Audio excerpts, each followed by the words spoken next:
अभी तो महाविकास आघाड़ी का पता भी नहीं है बहुमत आएगा नहीं आएगा, इसके बावजूद भी मुख्यमंत्री पद को लेकर इतनी तनातनी है। यहां पर मामला ठीक ठाक है क्या? जो सत्ता में बैठे हुए हैं, एकनाथ शिंदे ने मन बना लिया है कि 20 नवंबर के बाद में मुझे मुख्यमंत्री नहीं रहना है, और देवेंद्र फडणवीस के घर पे उतनी भीड़ दिखने लगी आपको कि 21 नवंबर को फडणवीस साहब को मुख्यमंत्री हो जाना है। थोड़ा इसमें भी तो बताइए ना। कांग्रेस, उद्धव ठाकरे, पवार, इनका झगड़ा तो अपनी जगह, इधर क्या हालात है?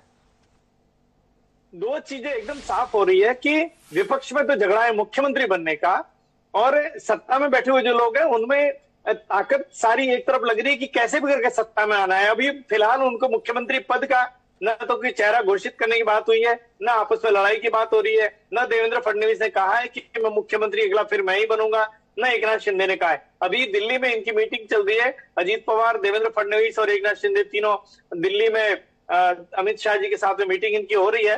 अब मुझे लगता है थोड़ी देर में बैठक शुरू हो जाएगी, देर रात तक कोई फैसला भी आ जाएगा। बीजेपी ने लगभग अपने 150 सीटों पर चुनाव लड़ने की तैयारी की है। 50 सीटें अजीत पवार लड़ेंगे, 70 सीटों पर एकनाथ शिंदे की पार्टी को मिलेगी, बाकी 10-12 सीटें जो बचेगी वो निर्दलीय और जो छोटे दल साथ में उनको मिलनी है। तो इनमें लड़ाई तो मुख्यमंत्री बनने की लड़ाई अब तक तो सामने तो नहीं आई है, लेकिन ये मुख्यमंत्री बनने की लड़ाई शिवसेना उद्धव ठाकरे, एनसीपी शरद पवार। एक टिप्पणी और चाहिए निरंजन जी मुझे। ये अनुमा जी भी हमें बताने की कोशिश कर रही हैं, फहमीदा जी भी हमें बताने की कोशिश कर रहे हो, किशोर तिवारी जी भी कोशिश कर रहे थे कि जो अभी सत्ता में उनका जाना तो तय है, उनके कर्म ऐसे हैं कि वो सत्ता में नहीं रहेंगे। आप इत्तेफाक रखते हैं इस बात से? जो कर्म अभी विरोधी दिखा रहे हैं अपने जनता के बीच में, नाना पटोले, संजय राउत, उद्धव ठाकरे, शरद पवार, क्या कहते हैं आप? ये देखिए, मैं एक महाराष्ट्र की राजनीति की सबसे बड़ी जो राजनीतिक फैक्टर रह रहे के सामने आता है, आपको थोड़ा अजीब लगेगा सुनने में, लेकिन वो एक दाऊद है। अब आप ये समझिए कि आज ही प्रकाश अंबेडकर ने शरद पवार के बारे में कहा है कि वो दाऊद से मिलते रहे हैं।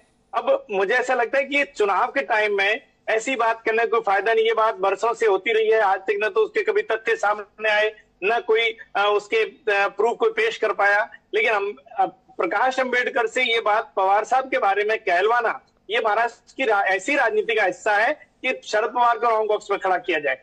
आप ये देखिए कि ये 6 बड़ी पार्टियां हैं, 2 शिवसेना, 2 एनसीपी, 1 बीजेपी, 1 कांग्रेस, और 7वीं पार्टी है राज ठाकरे की, जो दिखती हुई पार्टी है। पार्टी बहुत छोटी है लेकिन नेता बहुत बड़ा है महाराष्ट्र के लिए भीड़ जुटाने वाला।